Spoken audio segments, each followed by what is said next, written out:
Gingerbread House for another story. I picked out something really special for you this time, and I made a cozy little spot for you and some hot chocolate. So come on in, warm up, and let the magic begin. Since the last time you were here, I added a bit more magic. I built a miniature village with an ice skating pond. I'm going to show it to you. I had so much fun choosing the book to read to you this time. I wanted it to be whimsical and happy, but at the same time meaningful and inspirational. I hope you love it. Every Who down in Whoville liked Christmas a lot. But the Grinch, who lived just north of Whoville, did not. The Grinch hated Christmas, the whole Christmas season. Now please don't ask why. No one quite knows the reason. It could be his head wasn't screwed on just right. It could be perhaps that his shoes were too tight. But I think that the most likely reason of all may have been that his heart was 2 sizes too small. But whatever the reason, his heart or his shoes, he stood there on Christmas Eve, hating the Whos, staring down from his cave with a sour, grinchy frown at the warm lighted windows below in their town. For he knew every Who down in Whoville beneath was busy now hanging a mistletoe wreath. And they're hanging their stockings, he snarled with a sneer. Tomorrow is Christmas, it's practically here. Then he growled with his Grinch fingers nervously drumming. I must find some way to stop Christmas from coming. For tomorrow, he knew, all the Who girls and boys would wake bright and early. They'd rush for their toys. And then, oh, the noise. Oh, the noise, noise, noise. That's one thing he hated. The noise. Then the Whos, young and old, would sit down to a feast, and they'd feast, and they'd feast, and they'd feast, feast, feast. They would feast on Who pudding and rare Who roast beef, which was something the Grinch couldn't stand in the least. And then they'd do something he liked least of all. Every Who down in Whoville, the tall and the small, would stand close together with Christmas bells ringing. They'd stand hand in hand, and the Whos would start singing. They'd sing and they'd sing and they'd sing, sing, sing. And the more the Grinch thought of this Who Christmas sing, the more the Grinch thought, I must stop this whole thing. Why, for 53 years I've put up with it now. I must stop this Christmas from coming. But how? Then he got an idea, an awful idea. The Grinch got a wonderful, awful idea. I know just what to do, the Grinch laughed in his throat, and he made a quick Santa Claus hat and a coat. And he chuckled and clucked, what a great Grinchy trick. With this coat and this hat, I look just like Saint Nick. All I need is a reindeer. The Grinch looked around, but since reindeer are scarce, there were none to be found. Did that stop the old Grinch? No, the Grinch simply said, if I can't find a reindeer, I'll make one instead. So he called his dog Max, then he took some red thread and he tied a big horn on the top of his head. Then he loaded some bags and some old empty sacks on a ramshackle sleigh and he hitched up old Max.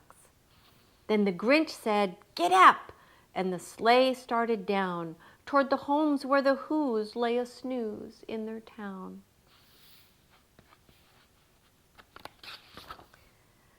All their windows were dark, quiet snow filled the air.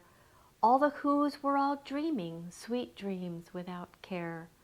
When he came to the first little house on the square, "This is stop number 1, the old Grinchy Claus hissed, and he climbed to the roof, empty bags in his fist. Then he slid down the chimney, a rather tight pinch. But if Santa could do it, then so could the Grinch. He got stuck only once for a moment or two.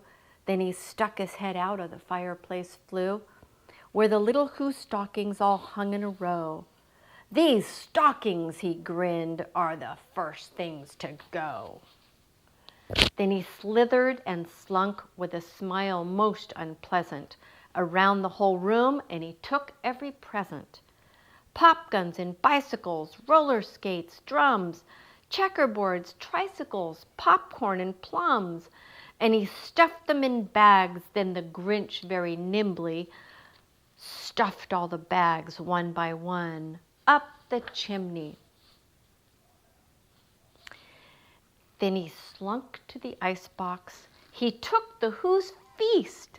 He took the Who pudding. He took the roast beef. He cleaned out that icebox as quick as a flash. Why, that Grinch even took their last can of Who hash. Then he stuffed all the food up the chimney with glee. "And now," grinned the Grinch, "I will stuff up the tree." And the Grinch grabbed the tree and he started to shove when he heard a small sound like the coo of a dove. He turned around fast and he saw a small Who, little Cindy Lou Who was not more than 2. The Grinch had been caught by this tiny Who daughter who'd got out of bed for a cup of cold water. She stared at the Grinch and said, "Santa Claus, why? Why are you taking our Christmas tree? Why?" But you know that old Grinch was so smart and so slick, he thought up a lie, and he thought it up quick. "Why, my sweet little tot," the fake Santa Claus lied, "there's a light on this tree that won't light on one side. So I'm taking it home to my workshop, my dear. I'll fix it up there, then I'll bring it back here." And his fib fooled the child. Then he patted her head, and he got her a drink and sent her to bed. And when Cindy Lou Who went to bed with her cup, he went to the chimney and stuffed the tree up. Then the last thing he took was the log for their fire. Then he went up the chimney himself, the old liar. On their walls he left nothing but hooks and some wire. And the one speck of food that he left in the house was a crumb that was even too small for a mouse. Then he did the same thing to the other Who's houses, leaving crumbs much too small for the other Who mouses. It was 1/4 dawn, all the Who's still abed, all the Who's still a snooze when he packed up his sled. Packed it up with their presents, the ribbons, the wrappings, the tags and the tinsel, the trimmings, the trappings. 3,000 feet up the side of Mount Crumpit, he rode with his load to the tip-top to dump it. "Pooh, pooh to the Who's," he was grinchishly humming. "They're finding out now that no Christmas is coming. They're just waking up. I know just what they'll do. Their mouths will hang open a minute or two. Then the Who's down in Whoville will all cry, boo-hoo." "That's a noise," grinned the Grinch, "that I simply must hear." So he paused, and the Grinch put his hand to his ear. And he did hear a sound rising over the snow. It started in low, then it started to grow. But the sound wasn't sad. Why, this sound sounded merry. It couldn't be so, but it was merry, very. He stared down at Whoville. The Grinch popped his eyes. Then he shook when he saw was a shocking surprise. Every Who down in Whoville, the tall and the small, was singing without any presents at all. He hadn't stopped Christmas from coming. It came. Somehow or other, it came just the same. And the Grinch with his Grinch feet ice cold in the snow stood puzzling and puzzling. How could it be so? It came without ribbons. It came without tags. It came without packages, boxes, or bags. And he puzzled 3 hours till his puzzler was sore. Then the Grinch thought of something he hadn't before. Maybe Christmas, he thought, doesn't come from a store. Maybe Christmas, perhaps, means a little bit more. And what happened then? Well, in Whoville they say that the Grinch's small heart grew 3 sizes that day. And the minute his heart didn't feel quite so tight, he whizzed with his load through the bright morning light, and he brought back the toys and the food for the feast. And he himself, the Grinch, carved the roast beef.